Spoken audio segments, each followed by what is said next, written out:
Bonjour, on est le 23 juin 2018. Je vais faire une vidéo concernant ce qu'on appelle, c'est un matériau de construction qu'on trouve dans le bâtiment, le plâtre.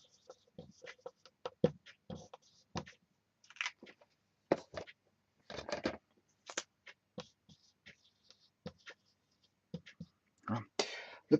Le plâtre, bon, qui se vend dans de nombreux commerces, sous diverses quantités, hein, diverses masses. Bon, on a le plâtre industriel pour être travaillé, je veux dire, à grande échelle, et le plâtre pour refaire des petites réparations. Donc, il y a des sachets auparavant, je crois qu'ils vendaient à 50 kilos les sachets, mais comme ça a fait du tort au niveau du dos à de nombreux ouvriers, on s'est rendu compte que valait mieux prendre un sac de 25 kilos qu'un sac de 50. Donc, ils ont réduit les sacs de 50 à 25 kilos. Plaques de plâtre, tout comme les sacs de ciment, je crois qu'on retrouve plus des plaques des sacs de 50, hein. Simplement pour une histoire euh, de santé, euh, voilà, santé professionnelle. C'est-à-dire que bon, quand on prenait des sacs de 50 kilos, ben l'ouvrier, je veux dire, ne faisait pas long feu au niveau du bâtiment, hein. Il finissait par avoir des problèmes de dos et donc ne plus pouvoir travailler. Donc pour ça, on a réduit les sacs à 25 kilos, et on apprenait aux personnes à prendre les sacs correctement. Parce que bon, les sacs, si, même avec 25 kilos, on peut se faire mal au dos pour autant que je veux dire, enfin, si on ne les prend pas d'une certaine manière. On les soulève pas d'une certaine. Il faut une certaine manière de soulever les sacs de plâtre pour éviter des problèmes au dos. Voilà, qu'ils ont 25 kilos, peuvent poser problème à la longue. Voilà. Donc tout ça pour vous dire, enfin à la longue ou tout de suite, hein, parce qu'on peut prendre un sac de 25 kilos, se faire mal au dos directement. Voilà, ça dépend comment on aurait fait le mouvement. Un faux mouvement avec un sac de 25 kilos peut créer directement un problème, alors que normalement, hein, quelqu'un qui travaille avec des sacs de 25 à la longue, ben, il peut attraper malgré tout un problème de dos. Donc c'est pour ça qu'il faut savoir prendre les sacs correctement et éviter certains gestes qui peuvent causer du tort au dos, c'est-à-dire des gestes de torsion malvenus, hein. La torsion est malvenue, que ce soit une torsion, je veux dire, euh, une flexion, une torsion, c'est malvenu. Vaut mieux éviter, voilà, ce genre de cas de figure, mais vaut mieux soulever en soulevant, je veux dire, en faisant travailler les genoux. Malgré tout, c'est les genoux qui prennent quand même. Mais malgré tout, vaut mieux que c'est les genoux qui prennent que le dos. Voilà, ça c'est pour la petite histoire. Bon, donc ici je veux parler du plâtre, et donc c'est un matériau de construction qu'on retrouve dans le bâtiment, qui va servir d'enduit. Parce que si vous mettez un mur à l'air libre, si vous ne mettez pas d'enduit, que ce soit une couleur ou un vernis ou un enduit tel que le plâtre ou un cimentage, enfin, quoique le cimentage, eh bien, si vous mettez pas ce genre hein, de couche sur un mur, vous risquez d'avoir des poussières. Bien que le plafonnage fait des petites poussières, mais des légères petites poussières, pas comme un mur qui n'aura pas été, je veux dire, enduit. Voilà. Voilà. Parce qu'en fait, un mur, qu'est-ce qu'on peut faire? Ben, un mur est constitué de briques et de ciment. Bon, si vous le laissez à l'air libre comme ça, si c'est à l'intérieur d'une habitation, qu'est-ce qui peut se passer? Ben, on peut avoir des petites poussières et chaque fois se retrouver avec des petites poussières, je veux dire, à nettoyer du fait qu'il y a une dégradation, je veux dire, du mur qui se fait au fur et à mesure. Des petites poussières qui tombent par la force je veux dire, de la circulation des courants d'air, etc., etc. Eh bien, on peut avoir une désagrégations du mur. Donc pour ça, il faut l'enduire ou mettre en couleur, ou le mieux mettre du plâtre. Mais ça ne veut pas dire que le plâtre, il n'y a pas de poussière, hein. Il y aura moins de poussière, vraiment nettement moins de poussière que, je veux dire, si, parce que le plâtre va se désagréger aussi, mais à une plus petite échelle. Voilà. C'est comme si vous mettez un cimentage, mais un cimentage aussi, il va se désagréger aussi, hein. Bon, que si vous mettez du plâtre ou un cimentage, mais voilà. Donc, mais vaut mieux avoir un enduit en plâtre que d'avoir un mur euh, à nu, un mur à nu comme ça. Voilà. Voilà. En plus de ça, le plâtre, bon, il est de couleur blanc. Eh bien, c'est bien. Pourquoi? Parce qu'en fait, quand on met l'éclairage, ben, on a un très bon éclairage euh, dans du blanc. Voilà. Donc, en fait, on a une bonne réflexion de la lumière. Et donc, on a une pièce qui est bien éclairée dans du blanc. Voilà. Éviter les pièces sombres, enfin, des enduits de couleur sombre, tels que tapissé qui prendrait de la lumière, voilà. Hein, une des meilleures euh, couleurs que l'on peut mettre dans une habitation, c'est le blanc, parce qu'en fait, il va bien refléter la lumière. Voilà.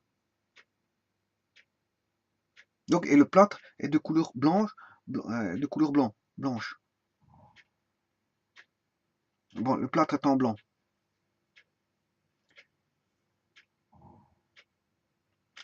Bon, donc en fait ici, donc ça s'achète donc dans des commerces. Et qu'est-ce qu'on en fait? Ben, on en fait des enduits, soit pour le mur, soit pour le plafond. Donc en fait, il ne s'agit pas de mettre du plâtre au sol. Voilà. En fait, c'est le plâtre reste un travail de parachèvement de mur, et pourquoi pas de plafond. Quoique bon, euh, tous les plafonds ne sont pas en plâtre. Voilà. Euh, et tous les murs ne sont pas en plâtre non plus. Mais généralement, le plâtre, c'est ce que pense la première chose quand on construit une maison. Quand on doit enduire les murs, on pense d'abord plâtre et pas bois. Parce qu'on peut mettre des cloisons en bois, on peut mettre des cloisons euh, en gyproc, hein, des cloisons en gyproc. On peut mettre différents types de cloisons. euh, euh, mais ce qu'on pense en premier lieu quand on construit une nouvelle habitation, hein, c'est de plâtrer les pièces de vie, c'est-à-dire les chambres à coucher, les halls, enfin les pièces de vie, ce qui n'est pas pièces de vie, les halls, euh, chambre à coucher, cuisine, hall, living, salon, euh, cage d'escalier, euh, voilà. Mais vous allez rarement plâtrer un garage, fatalement, parce que bon, le garage est un lieu humide qui n'est pas réchauffé, parce que bon, un garage, on y place une voiture, on va pas commencer à réchauffer la voiture, hein. Voilà, on place les outillages, la voiture, et on peut stocker pas mal de choses dans un garage, donc on va pas commencer à chauffer, dire une aire de stockage de voiture ou d'outillage ou de quoi que ce soit dans le garage. Donc voilà, donc on ne mettra pas du plâtre, parce que le plâtre, le problème c'est que, hein, je vais expliquer, c'est ce que je vais expliquer maintenant. Le plâtre, ben, je veux dire, il est sensible à l'humidité. Voilà, il est sensible à l'humidité. Et je vais expliquer tout ça. Il est sensible à l'humidité. Donc le plâtre, il se place, il ne va pas on ne mettra pas du plâtre dans une buanderie. Fatalement, vous comprendrez que le plâtre va subir le tort de l'humidité. Bon, le plâtre est fort sensible à l'humidité. Autant dire que le plâtre se place bien sûr dans des pièces qui sont chauffées, et pas dans des pièces qui sont humides, où il n'y aura pas euh, euh, de chauffage. Parce que généralement, le chauffage réduit l'humidité. L'humidité dans une habitation, fatalement.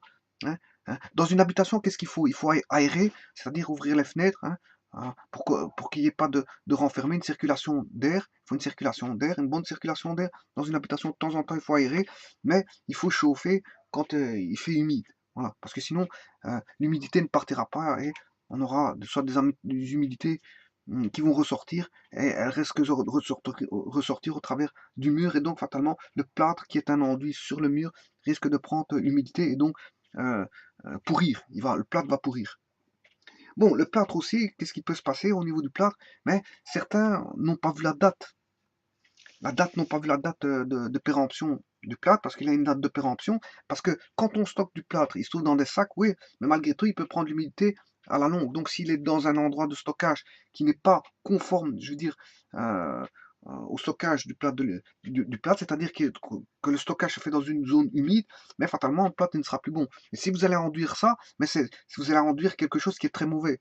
Et vous n'aurez pas la couleur bien blanche qu'on devrait avoir. Vous allez avoir une autre couleur qui est une couleur terne du plâtre. Et donc là, on verra que ce plâtre n'est pas conforme, je veux dire, à son usage. Parce que le plâtre, sa conformité de son usage, c'est d'être d'abord stocké dans une zone, je veux dire, sèche, là où il y a absence d'humidité. Euh,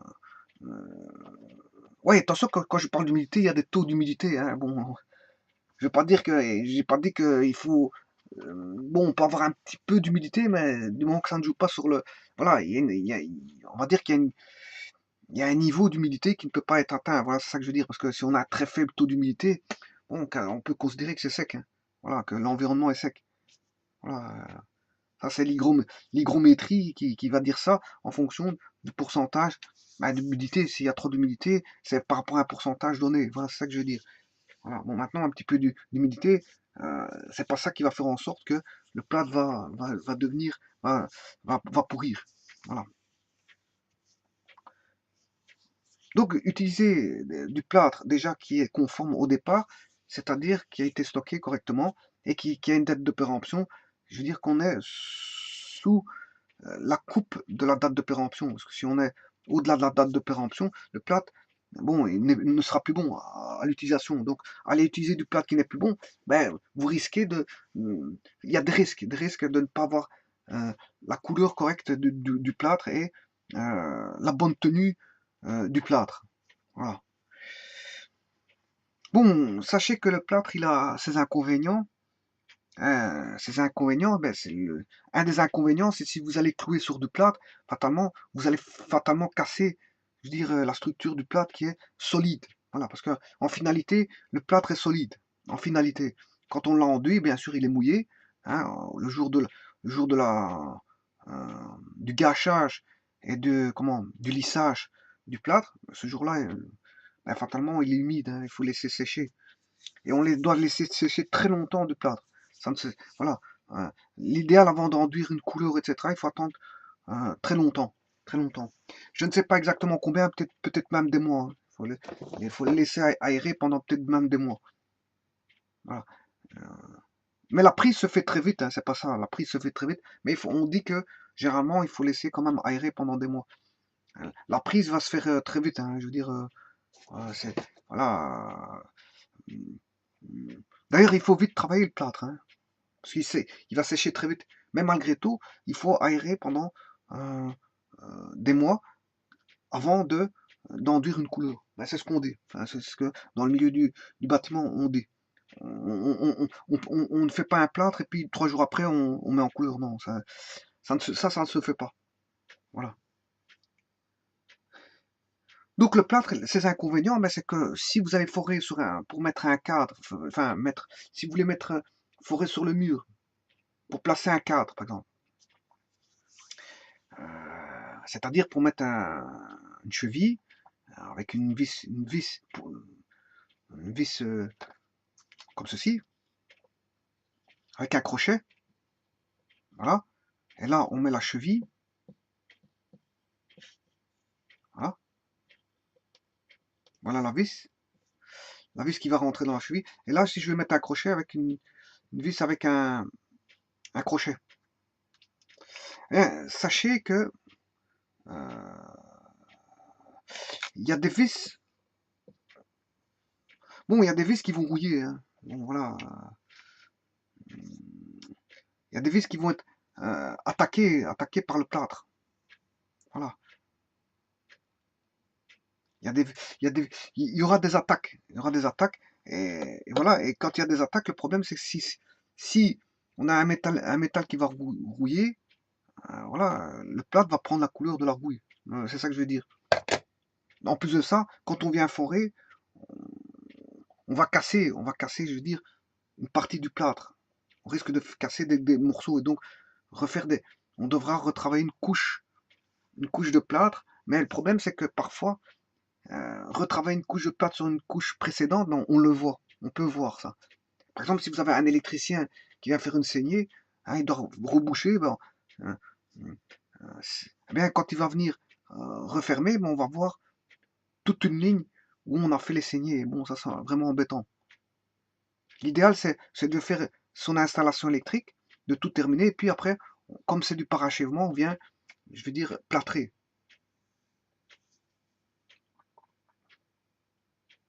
Et bon, bien sûr, de le plâtre, il y a un grossissage, un dégrossissage, pardon, un dégrossissage euh, de départ, puis un travail moyen, et puis après une finition. Hein.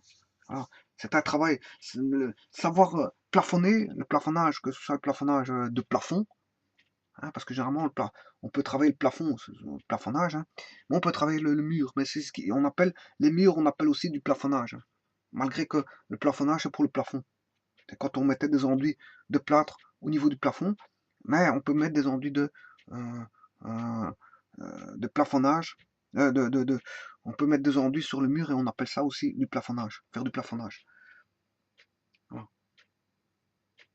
Et donc le plafonnage, aussi bien plafond que mur. Voilà, et alors on peut travailler ça à plusieurs, hein, généralement ça à plusieurs. C'est comme pour le ciment, c'est un peu la même chose que le ciment. Euh, Parce qu'un plafonnage, bon, ça demande tout d'abord une force manuelle et un mouvement répétitif, et donc ça peut faire mal, je veux dire, aux articulations à la longue, à la longue. Si on fait tout le temps ça, ben, on risque d'avoir des petits bobos, je veux dire, aux articulations, fatalement, parce on répète toujours les mêmes gestes. Et il faut savoir que c'est un travail, je veux dire, assez rude et qui est répétitif. Donc en fait, le plafonneur subira, je veux dire, un travail, je veux dire, qui est quand même difficile. C'est un travail difficile. Voilà. C'est un travail très difficile. Il est usant. À la longue, il est usant. Voilà, quand je dis à la longue, c'est peut-être au bout de 5 ans, 10 ans, ça dépend. Quand je dis ça dépend, mais ça dépend des personnes, hein. Bon, il y a des personnes qui vont s'user au bout de 5 ans, il y en a qui au bout de 10 ans, il y en a au bout de 15 ans, il y en a au bout de 20 ans. Bon, une personne n'est pas l'autre, il y en a qui s'usent plus vite que d'autres. C'est pour ça que c'est relatif tout ça. Mais sachez que je veux dire, c'est un travail usant, tout comme la maçonnerie. La maçonnerie. Bon, mais sachez qu'heureusement que, normalement, plafonner se fait en groupe, hein, heureusement, heureusement. Il y en a un hein, je veux dire, qui lisse, hein, qui lisse avec ses différents outils, parce qu'il y a différents outils pour lisser, hein. Il y a un travail de dégrossissage au départ, hein, on prépare des charges, on les tape au mur, hein, à différents endroits du mur, et je veux dire, via des réglettes qui permettent d'ajuster, je veux dire, le niveau vertical, mais en fait on vient lisser, et après ben, il y a tout un travail de finition, hein, de préparation et de finition du mur pour essayer d'avoir le meilleur lissage possible. Voilà. Et le geste est fort important dans tout ça parce qu'en fait c'est le geste qui prime. Et donc tout le monde ne sait pas plafonner, malgré que beaucoup de gens disent qu'ils savent plafonner, mais beaucoup de gens ne savent pas se plafonner parce qu'en fait savoir plafonner c'est une expérience, mais pas n'importe laquelle, c'est une expérience de travail qui a toujours été bien fait et qui a été viré vers la perfection. Et ça il faut du temps. C'est du temps. Bah, c'est pas parce qu'on va faire son premier mur qu'on va se dire bon ouais, je sais plafonner parce que le mur j'ai mis un plafonnage. Savoir plafonner, savoir un mur hyper lisse, voilà, qu'on ne voit aucun défaut. Et certaines personnes sont capables de faire ça, d'autres, bon, comme on retrouve dans le bâtiment des charlatans qui demandent des prix pas trop chers, et ils savent très bien que ces gens-là, bon, ne savent pas forcément plafonner correctement. Ils vont faire un plafonnage qui sera pas fait comme un professionnel qui fait ça, on va dire tous les jours. Pour savoir plafonner, il faut savoir faire ça. Enfin, il faut faire ça pendant un certain temps, pendant des années, voilà. Et toujours de façon, je veux dire, pas plafonner pendant des années de manière incorrecte, parce que là, à ce moment-là, on garde ses défauts, mais plafonner pendant des années de manière correcte. Voilà. Donc le plafonnage, voilà, c'est un enduit que pour embellir les habitations, pour donner un style aux habitations, et de nombreuses habitations, dès le moment où elles sont construites, euh, elles sont neuves, mais on place, je veux dire, du plafonnage, dire aussi bien au niveau des murs que parfois au niveau du plafond. Parfois au niveau du plafond. C'est pas, le plafond, c'est pas systématique parce qu'on peut avoir différents types de plafonds. Surtout maintenant avec, voilà. Oui, le plafonnage, c'est du standard, hein. La plupart des personnes, quand elles construisent, elles placent du plafonnage. Mais au niveau du plafond, c'est pas forcément du standard parce que maintenant, il y a des gens qui font des plafonds en bois, en plastique, en métal. Voilà, il y a toutes sortes de types de plafonds pour donner un charme à l'habitation et pour changer, dénaturer, je veux dire, une pièce qui doit être du tout enduit au niveau des murs et du plafond. Parce que c'est vrai que c'est pas, je trouve pas que c'est très beau d'avoir toutes des murs en plafonnage et un plafond en plafonnage. C'est du blanc partout. C'est vrai que généralement, il faut casser, je veux dire, il faut casser, je veux dire, la monotonie de l'habitation et savoir donner, je veux dire, un ton, je veux dire, au plafond. Il existe différents types de plafonds. Voilà. Plastique, beaucoup de plastique, plastique, métal, bois. Enfin, il y a toutes sortes de types de euh, de combinaison de placement d'un plafond. Et ça, il y a des spécialistes pour ça. Il y a des spécialistes qui font que ça, c'est-à-dire euh, créer des faux plafonds. Créer des faux plafonds. Voilà. Il en existe des milliers de types de faux plafonds, bien sûr, avec différents coloris. Bon, ceci, tout ça pour vous dire quoi? Bon, ouais, ce que je voulais vous dire que généralement, que ce soit dans les temps anciens ou maintenant, le plafonnage était travaillé de la sorte suivante. Bien sûr, on pouvait travailler en hauteur, donc à ce moment, il faut des échafaudages pour travailler en hauteur.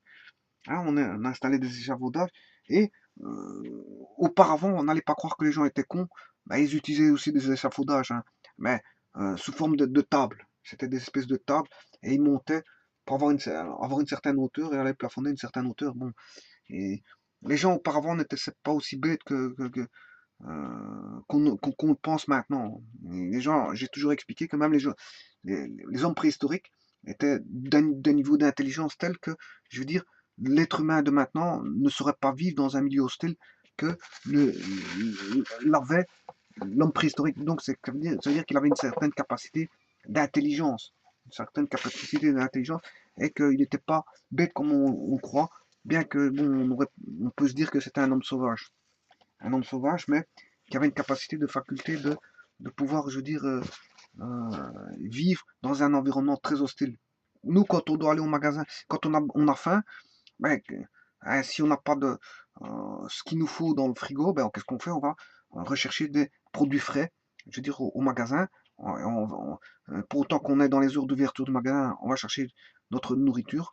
Ben, qu'est-ce qu'on fait? Ben, si on a de l'argent, on paye. Hein, si on n'a pas d'argent, on paye à crédit. Voilà, ça c'est autre chose. Mais voilà, ben, vous achetez votre marchandise, notamment votre nourriture, et vous préparez votre plat à la maison et vous mangez. Bon, c'est assez simple.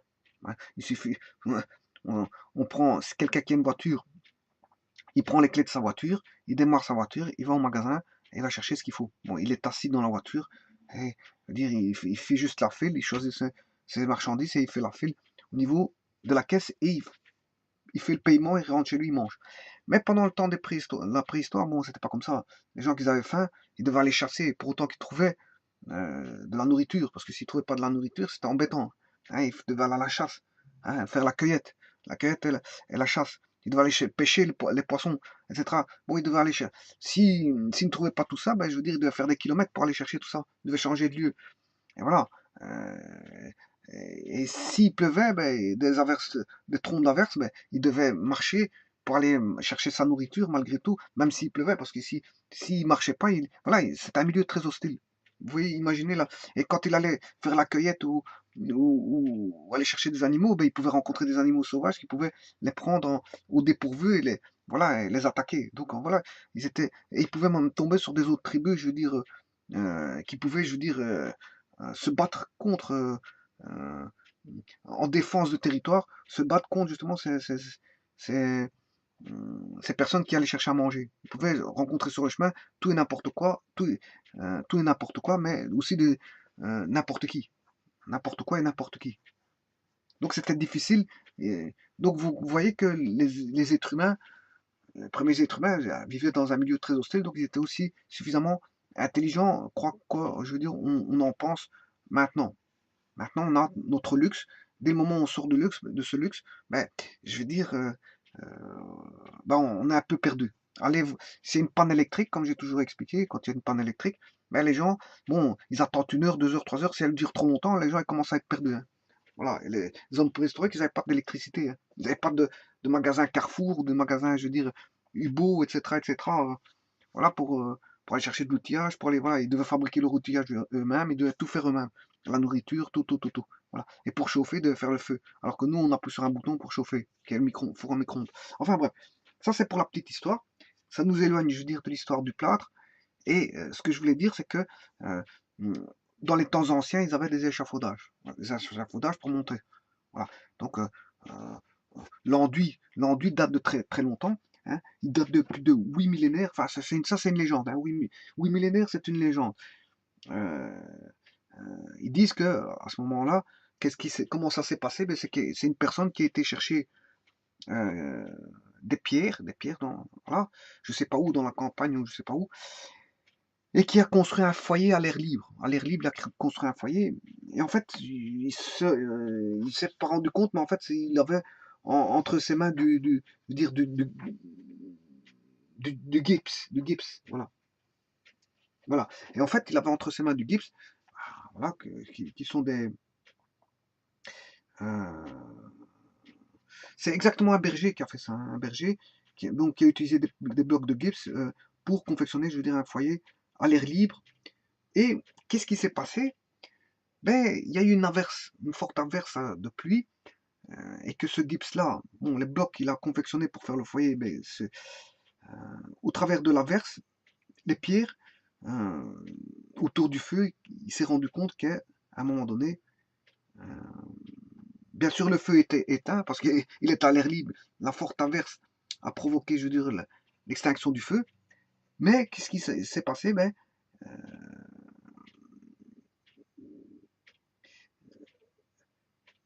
eh bien que les pierres autour du feu étaient,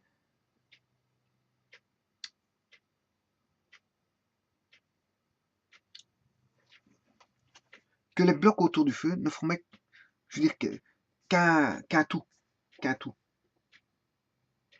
Voilà, ils ne formaient qu'un tout. En fait, ils formaient plus qu'un seul bloc. Voilà, c'est ça que je veux dire. Donc ça veut dire qu'il y a une consolidation, c'est ça. En gros, c'est ça. Il y a une consolidation. Ouais, sachez que le plâtre, c'est un peu comme le ciment, hein. Euh, c'est un ce sont des produits en poudre. Voilà, produits en poudre. D'ailleurs, quand on travaille le plâtre, un bon conseil, mettez des masques, que ce soit le plâtre ou le ciment, hein, parce qu'il y a des particules fines aussi. C'est vrai que bon, quand un poumon respire du plâtre à la longue, ben, je veux dire, si vous avez quelqu'un qui travaille le plâtre à la longue ou s'il ne met pas de masque, on pourra voir au travers d'une radioscopie des poumons que, bon, fatalement, c'est un type qui a travaillé dans le plâtre. Ou quelqu'un qui a travaillé dans le ciment pendant des années. Voilà, on le verra via une radioscopie des poumons. Parce que ça laisse des traces. Ça laisse des traces. Bon, c'est vrai qu'il y a des particules, des grosses particules qui peuvent s'extraire du poumon, mais il y a des particules fines, bon, qui vont finir par rester, je veux dire, bloquées dans les poumons. Et ça, bon, pour qu'elles partent, ça va être très difficile, hein. Voilà, très difficile pour qu'elle s'échappe des poumons. Voilà. Donc, en fait, ça, c'est une légende qui dit ça, qui a rapporté qu'un berger utilisant donc des blocs de gypse, eh bien, pour confectionner donc un foyer à l'air libre, eh ben, il s'est aperçu qu'après une averse, que les pierres autour du feu qui était bien sûr éteint, ne formaient plus qu'un seul bloc. Donc, en fait, ce qu'il y a eu, c'est qu'il y a eu une consolidation, il y a eu un raffermissement, euh, un durcissement. Il y a eu un durcissement, un raffermissement, un durcissement de ce qu'il avait été cherché comme bloc de gypse. Je ne sais pas où, dans les campagnes, si c'est un berger, c'est dans les campagnes, etc. etc.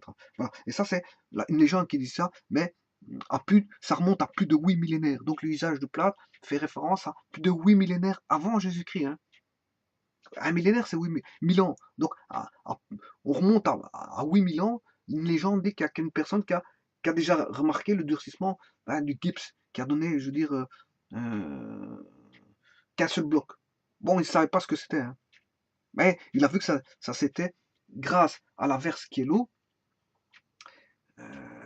L'eau est probablement le feu. Je vous ai toujours dit que en chimie, ce qui est anodin d'utiliser en chimie, c'est les fours. Les fours. Bon, on peut pas, généralement, on peut pas s'imaginer de faire une réaction sans feu. Voilà. Le feu et les réactions, c'est quasiment, je veux dire, des surjumeaux. Enfin, des surjumelles. Voilà. Qui dit réaction chimique dit généralement, la plupart du temps, dit chauffage. Et bien sûr, qui dit chauffage dit refroidissement, parce qu'après un cycle de chauffage, on a un refroidissement d'office. Mais généralement, le chauffage, il faut l'induire. Il faut induire un chauffage via des fours, via voilà, un bec benzène ou peu importe. Voilà, généralement, qui dit réaction chimique dit chauffage. Bon, mais ça, c'est il y a plus de 8000 ans. 8000 ans. Avant Jésus-Christ, en plus. Mais ça, c'est une légende, hein. Bon, c'est ce qu'on dit qu'un berger a remarqué qu'avec de l'eau et en chauffant, ben, qu'est-ce qui s'est passé? Chauffer, c'est parce qu'il a émis le four enfin, il a émis son foyer à l'air libre, à chauffer. Et donc, l'averse qui est l'eau et le chauffage qu'il a fait, et qui s'est éteint d'ailleurs, eh bien, a provoqué le durcissement. En fait, c'est une combinaison de l'eau et comment est-ce qu'on appelle ça, du chauffage. Bon, maintenant, ça c'est une légende. Mais si on veut vraiment parler d'une vraie découverte, euh, la- et la plus ancienne, qui n'est pas une légende, celle-là, c'est en Turquie, à Oyuk. Oyuk, voilà. Euh, Là, ils ont découvert l'utilisation du plâtre qui remonte à, non pas 8 millénaires, mais à 7000 ans avant Jésus-Christ. Toujours à 7000 ans avant Jésus-Christ. À 8000 ans avant Jésus-Christ, c'est une légende. Et en Turquie, là, ben, c'est 7000 ans avant Jésus-Christ. Ben, là, c'est plus une légende, c'est la plus ancienne découverte qu'on a faite sur l'utilisation, je veux dire, du plâtre. Voilà. Et alors, on le trouvait déjà à ce moment-là, 7000 ans avant Jésus-Christ, donc en tant qu'enduit, bien sûr, sur les murs, couvrant, qui faisait une couverture au niveau enfin, utilisé en tant qu'enduit sur les murs ou de couverture sur les murs. Voilà. Bon, qu'est-ce qui a utilisé ça par après? Vous comprendrez que c'est toute l'épopée euh, scientifique de la Méditerranée qui en a exploité les tenants et les aboutissants de ce fameux plâtre pour la construction. Et je parle de ça, bien sûr, dans les habitations. Hein. Bon, c'est vrai que les premières habitations, qu'est-ce qui était facile à utiliser pour habiter? Ben, vous comprendrez que soit on veut du dur. Du dur, ben, les premiers habitants ont utilisé du dur, non pas en construction, mais au travers d'espaces déjà tout faits pour habiter. J'appelle d'espaces tout faits pour habiter les grottes. Voilà. Les premiers habitants de la planète, bon, je veux dire, habitaient dans des grottes. Bon, après, quand ils savaient manipuler, je veux dire, l'outillage, ils pouvaient commencer à couper du bois pour construire des cabanes en bois. Cabanes en bois. Bah, ils pouvaient aussi construire des huttes. Des huttes. Voilà. Des huttes, des cabanes en bois. On pouvait construire avec de la paille, du bois, ou voilà, ou t'habitais dans des grottes. D'où l'histoire du fameux des trois petits cochons et du méchant loup. Bon, pour se préserver, ça c'est la petite histoire qui raconte trois petits cochons et du méchant loup. Pour se préserver, ben, il faudra construire du dur. Voilà, du dur. Voilà. Si on veut se préserver du méchant loup. Mais le méchant loup, on peut l'assimiler aussi à tout ce qui est agression. Agression du vent, hein, si vous faites une hutte, ben, le vent peut venir quasiment, je veux dire, s'il y a un torrent, elle peut être prise. Voilà, si c'est du bois, ça peut être prise par des choses plus. Voilà, si vous habitez dans près d'eau, hein, voilà, d'un cours d'eau, ben, vous comprendrez que le cours d'eau, ben, il peut sortir de son lit et créer des dégâts. Donc si vous avez une habitation en bois, fatalement, là aussi, l'habitation en bois, elle risque aussi voilà, de subir les conséquences des l'affre de la nature. Donc là, on pensera à construire du dur. Voilà. Donc on passera plutôt au bloc de pierre ou maintenant à la brique. Brique d'argile, etc., etc.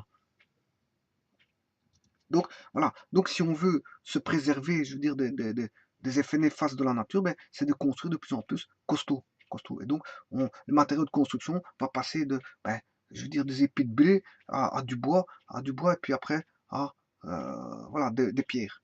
Mais les premiers habitants pensaient déjà habiter, je veux dire, se préserver en habitant dans des grottes au travers des pierres toutes faites naturelles. Voilà. Voilà, ils logeaient dans un trou et en fait, ils se préservaient de la pluie, des éclairs, du tonnerre, enfin des éclairs, de la pluie, du vent, du froid, etc., etc. Moi, ils se préservaient bien sûr, pourquoi se préserver? Ben, pour que l'homme puisse vivre, je veux dire, sur Terre, et se préserver et peut assurer sa pérennité sur Terre. Voilà. Donc, les premiers êtres humains devaient, je veux dire, euh, se préserver sur Terre, c'est-à-dire évoluer dans un sens de je trouve pas le mot, je ne sais plus comment on appelle ça. Euh, S'adapter, voilà, l'adaptation. Il devait évoluer dans un sens de s'adapter à des milieux hostiles, voilà, et trouver des moyens de logement, des nourritures, etc., pour préserver sa vie, pour préserver son espèce. Voilà. Sachez qu'avant, il y avait plusieurs espèces d'êtres humains, hein, suivant les ADN. Hein. Voilà, bon, voilà, ça c'est toute une autre histoire, je ne vais pas rentrer dans ce jeu-là. Mais enfin, voilà. Donc, les premiers habitants qui ont utilisé le plâtre, c'était bon, à Oyuk. Ça c'est les premières découvertes qu'on a trouvées, mais par après, bon, vous comprendrez que c'est l'espace méditerranéen, on a eu toutes les découvertes scientifiques qui ont, je veux dire, fait usage dans la construction et la décoration du plâtre, dans la décoration des habitations au travers de l'usage du plâtre. Et vous comprendrez que ces habitations qui se trouvent en Méditerranée, vous comprendrez c'est qui. Hein. En fait, c'est tout ce qui est assyrien, sumérien, égyptien, bien sûr perse, etc. etc. Euh, les grandes peuplades, les grandes peuplades d'antan, c'est-à-dire les Grecs, les Romains, etc. Bon, qui faisaient toute je veux dire, un espace, je veux dire, un espace contigu de peuplades, je veux dire, euh, développé. Voilà. Ils avaient un stade de civilisation développé tel que, je veux dire, les connaissances scientifiques était telle qu'à ce moment-là, bon, que l'homme était entré dans un stade d'évolution, je veux dire, assez grandiose. Et donc, ils utilisaient pour les décorations des habitations à ce moment-là, et comment on appelle ça, décoration de la construction, euh, en tant qu'enduit, le plâtre. Bon, maintenant, on est dans un stade hyper évolué. Hein. On n'est plus au stade des Sumériens, des Assyriens, des Égyptiens, des Grecs, etc., et des Perses.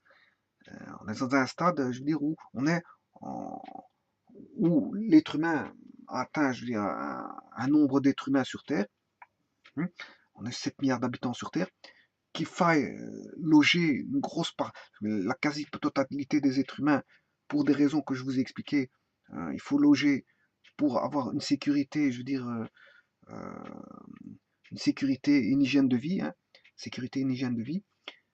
C'est-à-dire, il faut habiter. Pourquoi on fait des constructions en dur,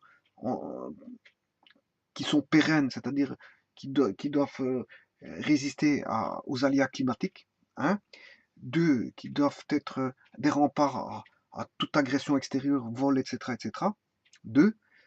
Trois, qui doivent être des lieux, bien sûr, chauds, c'est-à-dire que quand il fait froid, on est dans un cocon, je veux dire, chauffé. Hein, voilà. 4, un lieu de vie privé, donc en fait, qui permettent, je veux dire, de vivre en, en toute familiarité, je veux dire, voilà, dans son habitation. Et voilà, l'habitation a de nombreux, je veux dire, et maintenant il y a le cocooning, voilà, on est bien chez soi, on aime bien d'avoir sa belle maison, rester chez soi, etc., etc. On essaie de faire en sorte d'être bien, je veux dire, chez soi. Donc, la plupart des gens sur Terre possèdent une habitation ou louent une habitation. Voilà, donc en fait, bon, je parle des personnes qui sont bien sûr adultes, pas les jeunes, hein, les jeunes, bon, les jeunes ils sont encore à l'école, etc. Les enfants sont encore à l'école, c'est pas ça.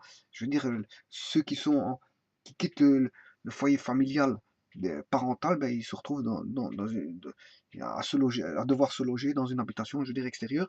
Et donc, fatalement, on retrouve non pas 7 milliards d'habitants sur Terre, parce qu'on retrouve dans les 7 milliards d'enfants, voilà, des jeunes, des adolescents, etc., etc., et des personnes même adultes qui ne sont pas en cours de quitter Donc, en fait, on n'a pas 7 millions d'habitations. 7 milliards d'habitations. C'est pas parce qu'on a 7 milliards d'habitants qu'on a 7 milliards d'habitations. Loin de là.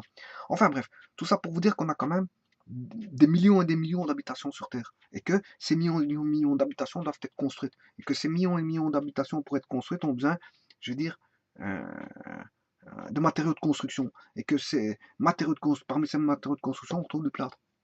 Voilà. Et donc, le plâtre, il faut le sortir non pas aller le chercher comme le berger le faisait il y a 8 millénaires avant Jésus-Christ, hein, selon la légende, hein, et non pas aller chercher, je veux dire, en montagne, aller chercher en montagne du gypse, mais ce qu'il faut faire maintenant, c'est en production industrielle, parce que on doit construire, on doit plâtrer beaucoup d'habitations. Donc il faut faire à grande échelle. Bon, et là, il y a toutes des sociétés de production qui font, qui produisent le plâtre de façon industrielle, et on en retire à l'heure actuelle, d'après les statistiques, 100 millions de tonnes. Bon, est-ce que c'est vrai, c'est pas vrai, ça j'en sais pas plus. Bon, ça, si j'ai pris ça d'internet, voilà, d'une statistique d'internet, 100 millions de tonnes. J'en sais pas plus. Bon, chaque pays produit bien sûr son plâtre, produit son plâtre pour, pour ses usages, je veux dire, euh, pour les habitations domestiques ou les bâtiments. Voilà, pour les bâtiments, les appartements et voilà, les usages domestiques. Donc, on va dire que c'est un produit universel qui dépasse, il dépasse les 100 millions de tonnes. Voilà, il dépasse les 100 millions de tonnes. C'est supérieur à 100 millions de tonnes. C'est pas 100 millions de tonnes, ça dépasse les 100 millions de tonnes. Bon, vous allez me dire, ouais, mais le plâtre, qu'est-ce que c'est? Ben, le plâtre, il est obtenu tout simplement à partir de pierre de plâtre. C'est de la pierre. C'est de la pierre de plâtre. Le pierre de plâtre s'appelle le gypse. Gypse. Euh, alors, le gypse, il est constitué à 90% c'est du sulfate et pas du carbonate, hein. Attention, pas confondre les deux.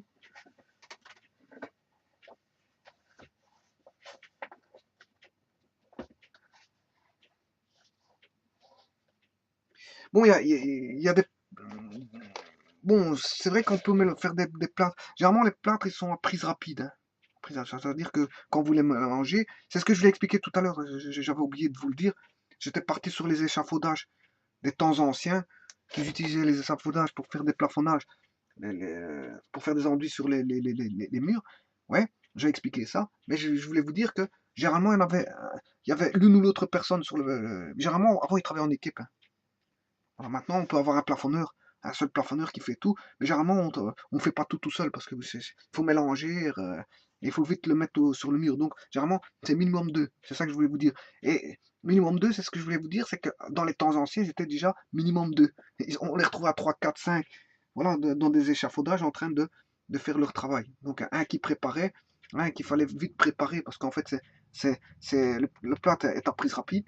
Voilà, donc il faut pas laisser sécher tout de suite, hein. Faut pas laisser sécher parce que si vous laissez sécher, ben en fait, ça va être difficile de travailler sur le mur. Tant qu'il est corps mouillé, bien mouillé, ben je veux dire, il faut l'utiliser tout de suite. Donc il y en a un qui prépare le produit, qui l'apporte au niveau de l'échafaudage, s'il y en a un qui est sur l'échafaudage ou pas, il l'apporte il y a des gens qui s'occupent de faire le lissage. Et en fait, ça se travaille en nombre de mètres carrés. Bon, voilà, c'est en surface. On paye les mètres carrés.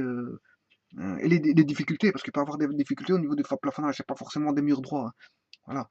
Ouais, quand un mur n'est pas droit, on essaie de le mettre droit. Mais c'est pas ça que je veux dire. Quand un mur n'est pas droit, c'est le plafonneur qui va s'arranger pour essayer de mettre euh, des épaisseurs pour essayer d'avoir le mur droit. Mais c'est pas ça que je veux dire. Parfois, il peut y avoir des arcades et on peut faire des arcades en plafonnage. Et là, le plafonneur, bon, là, on travaille pas en mètre carré. Bon, il va travailler en fonction de son temps, hein. Combien de temps qu'il va faire pour l'arcade. Bon, là, le paiement se fait en fonction euh, voilà, des spécificités que le client demande au plafonneur, hein, voilà. Ah, s'il lui faut une arcade, ben, il va faire une arcade. Mais je veux dire, il travaille pas. Là, en ce moment, il travaillera plus en mètre carré parce que ça va prendre du temps pour faire une arcade. On ne sait pas combien de temps, quel type d'arcade, comment elle va être, etc., etc. Donc à ce moment-là, bon, ça demande, je veux dire, le prix est fonction, je veux dire, euh, de, de, euh, de ce que va fixer, je veux dire, le plafonneur, hein, parce qu'en fonction de la difficulté qu'il va avoir en face de lui. Bon, ce que je voulais dire que le plâtre provient de la pierre de plâtre, bon, qui est le gypse, hein. Voilà, le gypse. Euh, donc, qui est à 90%, 90% c'est non pas du carbonate, mais du sulfate de calcium. Sulfate, c'est SO4, hein. Voilà, CaSO4.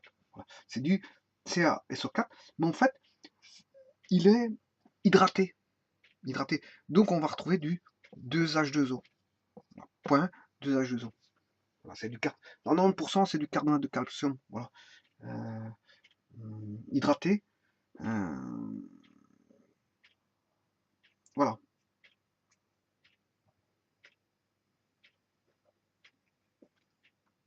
Donc, c'est du sulfate de calcium hydraté. Voilà ce que c'est que le gypse. Le gypse, c'est ça. Attention que c'est de la pierre. Hein. On est sous forme de pierre, là. Hein. N'allez pas croire qu'on est en poudre. Parce que le poudre, il faut passer pour un moulin après pour le moudre. Mais avant ça, il faut faire une opération chimique. Et je vais le montrer maintenant. On va faire une réaction chimique. Bon, on va partir donc de ce que je vous ai dit comment on appelle ça, du sulfate de calcium, donc hydraté. Et on va faire perdre une partie de son eau. Son eau. Voilà.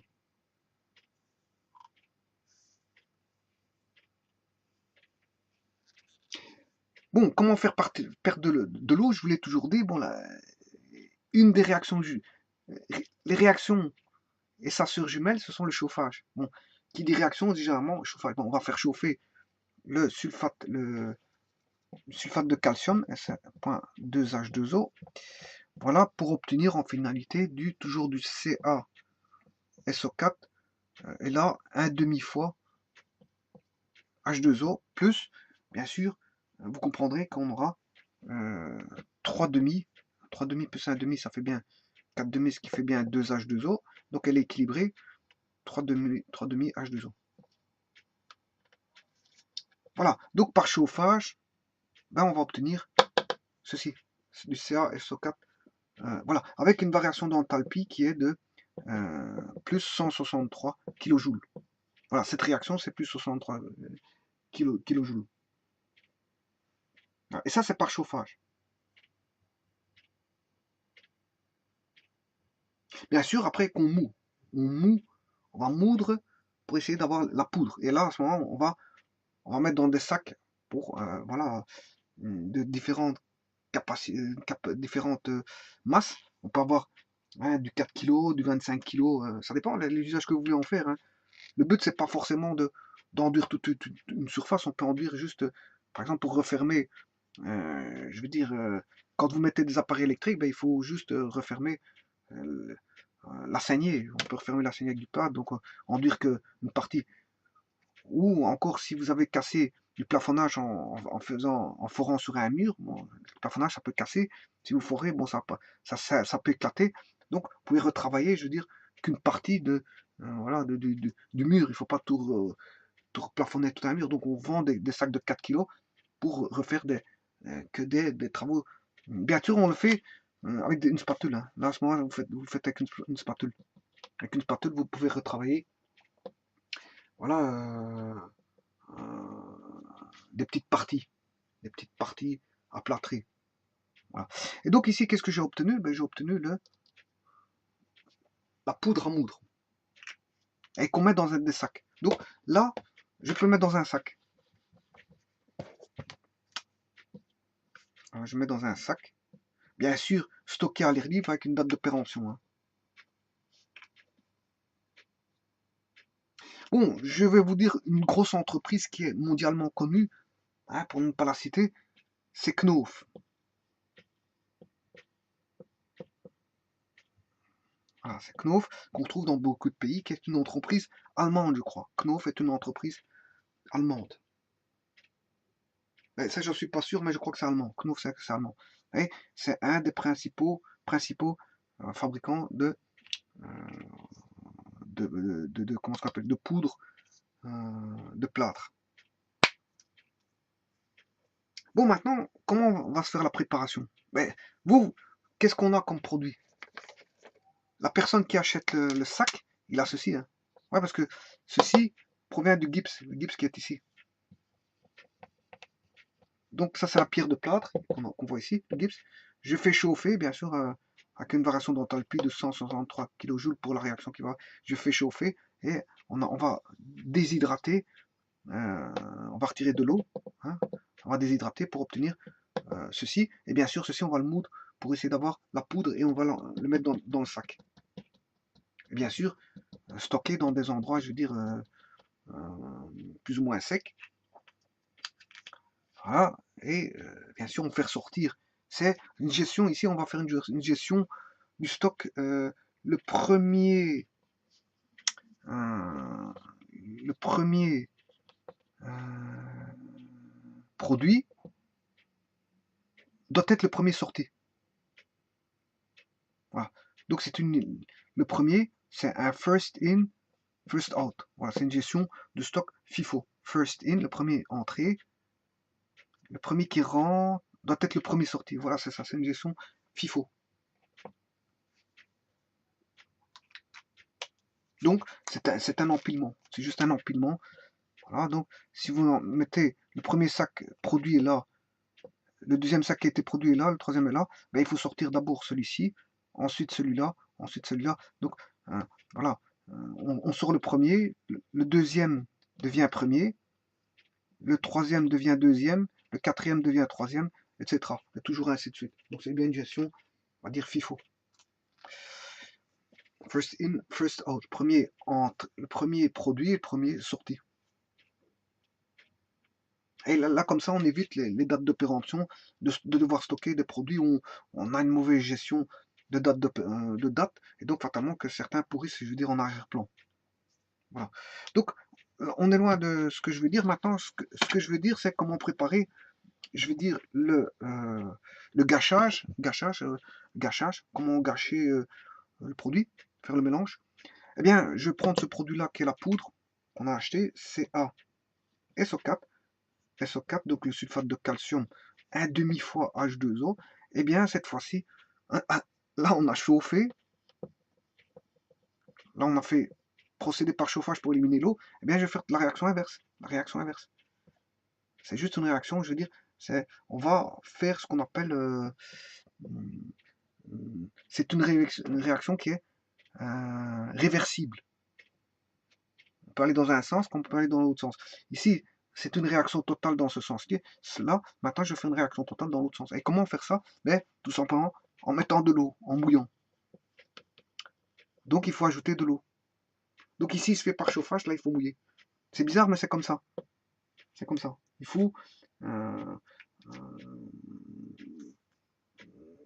Attention qu'ici, c'est le sulfate de calcium demi-hydraté. Hein. Voilà. Donc, c'est là, le sulfate de calcium demi-hydraté. Cette fois-ci, je remouille et pour avoir le durcissement. Mais c'est comme ça. Bon, c'est bizarre, mais c'est comme ça. Il faut devoir mouiller pour durcir. Pourquoi pas? Bah ouais. Donc à ce moment-là, j'ai la réaction inverse. Je vais avoir le... je dois rajouter de l'eau. Voilà. Je dois rajouter donc 3 demi H2O. Voilà. Pour avoir le CaSO4.2H2O. Voilà. Donc, je vais reformer le bloc de plâtre. Là, je suis en poudre et je gâche avec de l'eau pour un durcissement, pour le durcissement du plâtre. Voilà, les parts sont là, hein, c'est 1, 3 demi, hein, 1, 3 demi, 1, 1,5.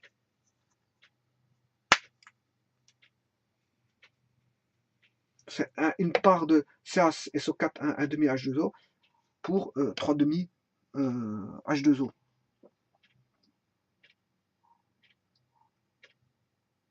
Bon, il faut calculer en mol, bien sûr, hein, calculer tout ça, la réaction en mol. En mol, elle est là. Une mol pour 1,5 mol d'H2O. Une mol de CaSO4 1 demi H2O pour 1,5 H2O. Voilà, l'équation molaire. Et là, va donner une mol de CaSO4 2H2O. Voilà. Donc ici, ça c'est la poudre. On mélange à l'eau, une poudre qui vient de sac, bien sûr, qui vient de chez Knof ou peu importe on va dire, le fabricant de ce produit. On rajoute de l'eau et en fait on a ce qu'on appelle un durcissement. Et bien sûr, vous comprendrez que l'enthalpie ici, ben, elle est à l'inverse de celle-là. On a moins 163 kJ, c'est la réaction inverse.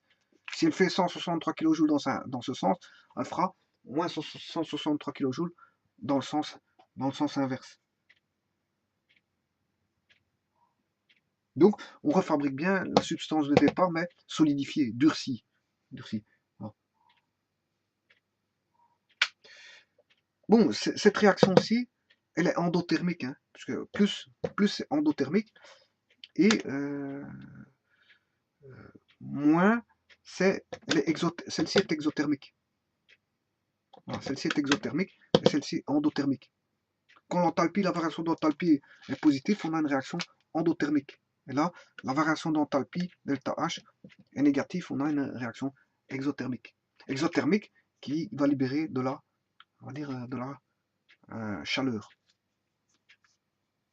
Et endothermique qui va prendre de la chaleur. D'ailleurs, on chauffe, ça va prendre de la chaleur. Dire,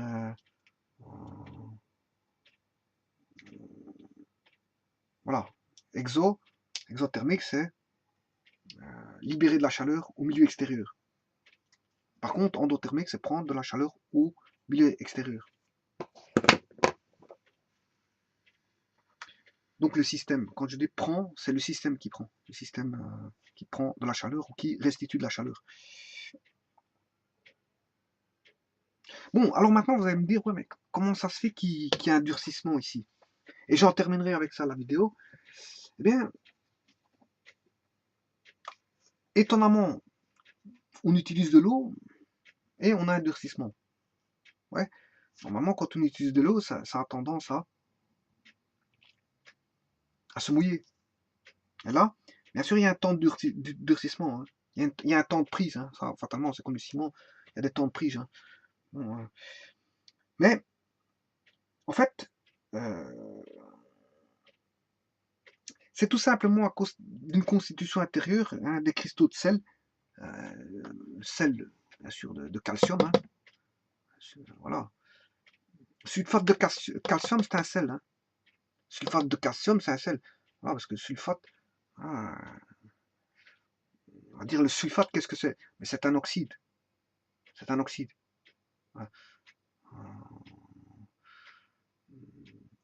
On retrouve un oxyde avec du soufre. Voilà. Et on a donc le sulfate, on va dire c'est un groupement. C'est un groupement sulfate. Voilà. Et quand on a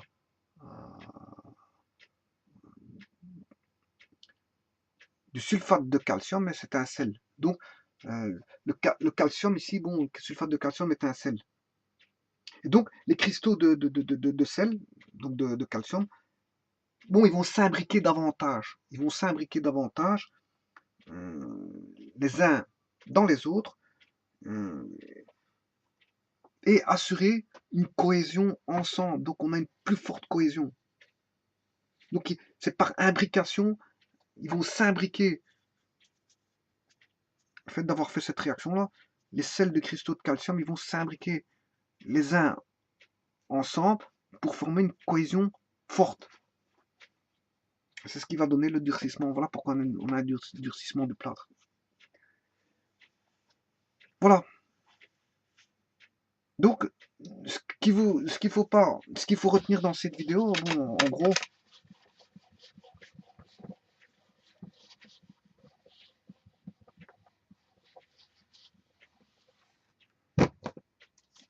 c'est que le gypse est CuSO4.2H2O. Voilà. Ça, c'est le gypse, c'est le plâtre, la pierre de plâtre.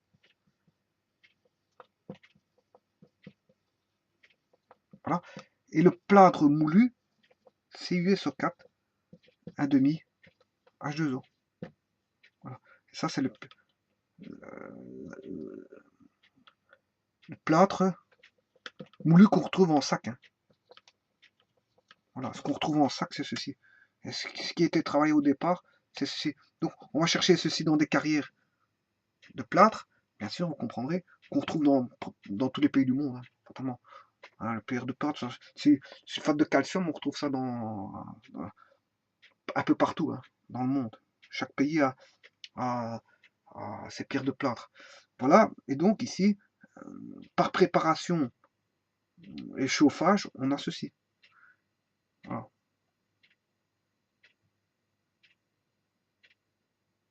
Par préparation et chauffage, on obtient ceci. Mais après, pour obtenir, ça c'est le plâtre moulu en sac, et pour avoir le durcissement, mais on reprend ceci et on refabrique ceci. On refabrique, si vous voulez, la pierre de plâtre. On a la pierre de plâtre, je veux dire, qui est extraite, je veux dire, en carrière, extraite en carrière. Elle est préparée par chauffage, et puis par après, elle est moulue, et ça donne ça. Et on met ça dans les sacs. Voilà. Et quand on a ça dans les sacs, ben, le jour de l'usage qu'il faut préparer sur le mur, faire la préparation pour le, je veux dire, placement de l'enduit et lissage sur le mur, ben, on va faire quoi? On va utiliser ceci avec de l'eau. À ce moment-là, si on met de l'eau, à ce moment-là, on a un durcissement, on aura ceci. SO4 de H2O. Rajouter de l'eau, c'est le mélange, c'est ce qu'on appelle le gâchage. C'est gâcher ce qu'on appelle gâchage. On peut gâcher aussi bien du ciment qu'on peut gâcher, je veux dire, du plâtre. Voilà. Voilà pour ce qu'il en est de la pierre de plâtre CaSO4. Je sais pas ce que j'ai marqué là, mais là ça doit être du calcium, pas du cuivre. C'est bien Ca. CaSO4, sulfate de calcium, sulfate de calcium. Voilà. Point 2H2O, point 1,5H2O. Là, il est hydraté, puisqu'il y a 2H2O. Là, on va dire qu'il est déshydraté, mais il y a quand même une composante d'eau. Hein. Parce que CaSO4 à 1,5H2O, il y a un petit peu d'eau quand même. Hein. Tout petit peu. Par rapport à celui-ci. En fait, on retire son eau par chauffage. En gros. Pour l'avoir partiellement hydraté. Là, il est hydraté, là, il est partiellement hydraté. Mais quand on rajoute de l'eau à ce type de sulfate de calcium, on se retrouve avec de l'hydraté, mais il va durcir du fait qu'on a imbrication des sels de calcium entre eux. Voilà, et on aura une plus forte cohésion, c'est ça. C'est juste ça le durcissement. Voilà. Je vous remercie beaucoup.